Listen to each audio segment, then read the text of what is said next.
Hey guys, what is up? So I've been getting a lot of feedback about reads that I talk about, reads that I make against opponents, opponent reads against me, and I had a couple of interesting clips recently where I thought there were some interesting reads being made on both sides of the equation. Here we start out, this is actually a new build I'm creating, soul level 54 at this point, +5 I believe, and I saw all this activity in the woods and I thought, oh my god, who here is hosting in the woods at this level? So I decided to go find out. Obviously, I am not really ready for invasions here. This guy is really not built very well. He doesn't have very optimized gear. He's still got the starter gear on. There was some bad spacing, some more bad spacing, and this guy actually is about to demolish me. And you can see things aren't going very well. I decided to just start giving him some unlock straight sword spam, kind of as a desperation play. I actually do some good damage, but here I get run down, mistime my roll, and you can see the host here does not think very much of me. I look like a total noob at this point. It looks like I don't know how to lock on. I've got the starter gear equipped. I did not play very well. Now what happened was I just made some very minor spacing mistakes in trying to be too aggressive. But to him, he can't really tell that. So at this point, he's got me filed in the category of noob, which is actually a really great place to be filed. So I'm able to re-invade this guy. He's probably one of the few players hosting at this level, because again, I'm invading at I think soul level 53 or 54 +5 weaponry into Crucifixion Woods. Now this is not as much of an anomaly on PC as it would be on PS4. The woods are just jam-packed all the time on PC. But I decide I'm going to get another shot at this guy. I go ahead and show him like, yeah, I saw your little BM there about the unlock play. But then I give him a wave too, just to let him know like, hey, it doesn't really bother me either. It's just kind of funny. And this guy, he's not ganking too much. He kind of ganked me at the end there, probably just because he thought I was going to be a noob and run away and heal. But he lets me fight this blue kind of unmolested. I'm sure he thinks the blue probably doesn't need the help, or even if he does, the host is going to be able to fight me after I kill the blue. But what's interesting is eventually I came to realize this host is actually soul level 67. He's soul level 67 and he's matching up against my +5, so he's probably most likely +4, +5, and taking advantage of the incredibly wide summoning range of the watchdogs to get maximum advantage against the watchdogs that are invading in. So I end up really struggling to put this blue away. He's obviously incredibly latent, which is probably working out worse for him than it is for me, just because I'm able to effectively trade with his Ultra Greatsword. So I get another opportunity coming up here to tow it with the host. Actually, I guess I fight this blue first. It's interesting at low level. I don't really invade low level anymore. Thanks, Watchdog. I don't typically invade low level anymore just because of all the legion of problems, the parry spamming, the build min-maxing. It's just, I find it very frustrating. But one thing is that shields are really powerful here because you don't do enough stamina damage on your attacks. So the shields end up being really overpowered. I myself am not very good with a shield, so you see I've got, I think it's the starter knight shield in my hand. I don't use it properly. In fact, what I should have been doing against the host in the very first invasion, when I was being aggressive with my spacing, I should have had the shield out to protect myself from spacing mistakes. But again, because I'm not a shield user, I don't have that muscle memory built in yet, and it's something that I would actually have to work on to build.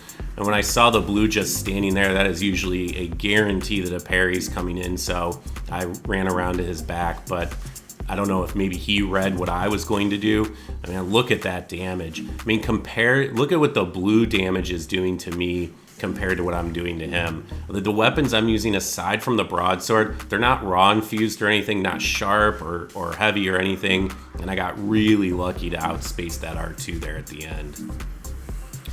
So again, at this point, the host thinks I'm a noob. I haven't really given him much of a reason to think otherwise. Now, maybe he's been watching the other fights and has seen me play a little bit better, but I played really badly in that first fight, and here I'm playing badly again. Bad spacing, bad rolls. I really expected the incoming parry there. Catches me with an R2, but fortunately I read the incoming roll catch, and I'm able to parry his attack.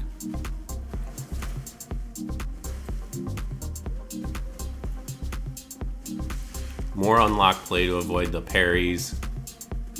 That's something I really didn't do early enough. And there's some more bad spacing, but I've got a read on this guy now. I've noticed that he likes his R2s, and his R2 timing on the R1, R1, R2 is really consistent.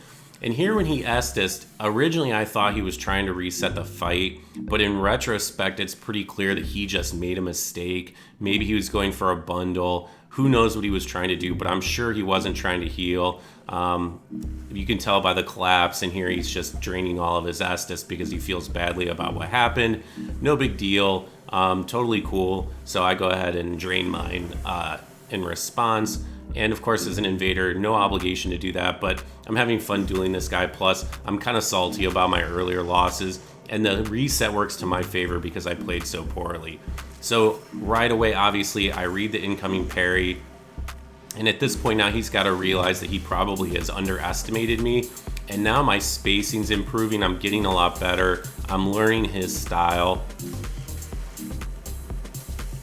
There I read the R2, which again, he's not changing up the timing.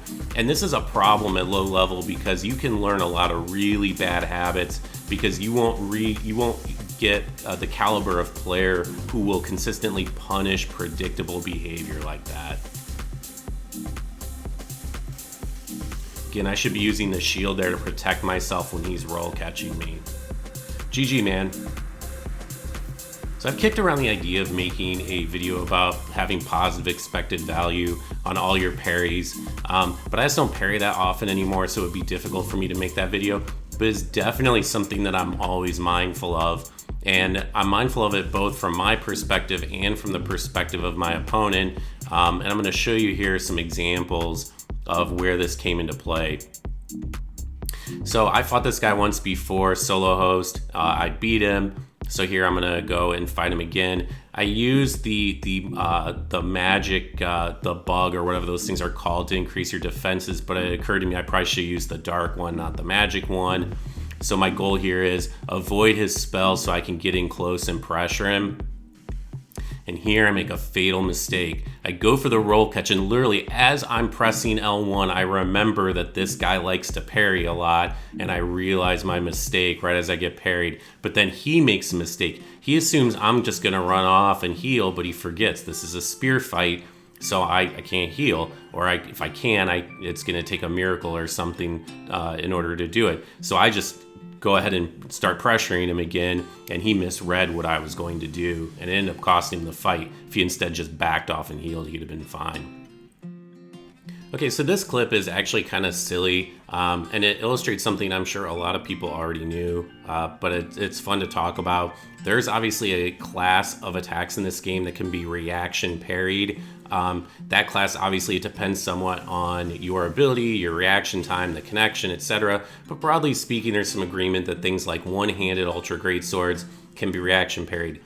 What I want to show here is a class that's even worse, and that's the class that can not only be reaction parried, but you actually have enough time to swap over to a parry tool to go from like two-handed mode to one-handed mode, like right here, and still have time to get the parry off. And those attacks are exceptionally dangerous because you can't even rely on what you're seeing, and even setting aside malfeasance like people going in and swapping, hard swapping in like hit stun or something, that's even more dangerous. But you never want to use that weapon art to initiate from neutral, and that shows you exactly why. So literally about 10 minutes after I got caught trying to roll catch the Cestus player who parried me, I end up getting matched up with this guy. And at first, I think I see the medium shield. I'm thinking, probably not thinking that much of him, but he's got a rapier. That's not usually like a noob weapon. So that already is making me be a little bit more cautious with him. So that's a read that I'm making. His weaponry is telling me that he's more experienced than I originally thought. So right there, I was going to go for the roll catch, and I thought better of it. And it's a damn good thing I did because he expected it and attempted to parry it. But fortunately, that parry ended up costing him the fight. Okay, so up until now, I've shown a number of reads that have had consequences for me or for the other player. I've shown some bad reads that other players have made. Here I'm going to show a bad read that I make and the consequences of that. So right away, what do I see? I see the small leather shield. I see what looks like an attempt at a Barker bomb bait. And here I see what I consider to be a pretty predictable parry. So up until this point, I feel like I've really got this player sussed out. I'm not worried about him at all. The only thing I'm worried about here is him getting a lucky parry. I see R1, R1, R2, clear timing for a roll catch. I try to redirect the R2 there to avoid the bomb. No such luck. So I'm starting to think now, like, what do I want to do with this player? If I think I'm a lot better than somebody, I'll start maybe changing things up, try other weapons. But right now, I'm still worried enough about him that I don't want to go too easy on him, especially since he can Estus. And at least at this point, I have my rule about not using Great Heal against solo players, which, by the way, I probably will talk about in a future video. Specifically, well, I don't want to give too much away, but more to come on that. So again, that same tempoed R1, R1, R2. So now I decide the best way for me to punish that is with a parry. Of course, I can't parry with the S-Stock, so I decide to go ahead and switch over to the Rapier. Now, I don't have a backup plan. If this doesn't work, I'm not even thinking about that, because in my mind, I'm sure it's going to work. I bait the R1, go to parry the R2, totally calls me out, pauses, goes with another R1, R1, knows I'm going to panic roll, and gets me with the R2. Well done. Total hubris on my part, and if I had even considered the possibility that that wouldn't have worked, I could have been ready for the R1, R1, R2 that followed up and not panic rolled and not gotten roll caught. So this last clip here that I'm including, this is something that's been happening to me a lot more lately, and I'm just kind of curious what everybody else's perspective is. So it's obviously a 2v1, and we've got somebody that's cosplaying as Leonard, which is kind of a cool cosplay. The curved sword is an interesting weapon. I'm not such a big fan of that curved sword, but if you're ganking, I can see where it would be really helpful. Obviously, it's an int build. These guys are doing a good job of trying to flank me. And I'm having to really do some heroics on the camera to try to make sure that I keep them both in line. And you can see there, when I went to lock on, I inadvertently locked onto the wrong player, and it caused me to whiff the S-Stock, and I have taken a couple of hits as a consequence. I noted there that he pressured me, and I thought the running attack was going to come out right away, and I rolled too early. So I'm kind of making a mental note of that, so in the future I make sure that I'm really waiting for the actual attack so I can reaction roll it properly. Curved swords are really good at that type of attack. So watch what happens right here. Oof. Get put in the blender for missing a single attack. I whiff it, and now I've got to. I'm trying to figure out how am I going to find space to heal. Where am I going to safely heal away from Crystal Skill Spear? Fortunately, the decision kind of gets taken out of my hands, at least temporarily, because of the Soothing Sunlight from the Guardian. There, I totally read the incoming parry. I'm able to punish it with an Undead Hunter Charm, and here's what happens. The Phantom disconnects. This has been happening to me more and more often lately. I mean, Host disconnecting, that's old, but Phantom's disconnecting, I don't know if it's a strategy that's designed to deny me Estus, or if it's like a humiliation thing that they're trying to avoid, and I'm curious whether everybody else has been seeing this more often, because I sure have. I've been running into it all the time. Well, thanks for stopping by, guys. Take care now.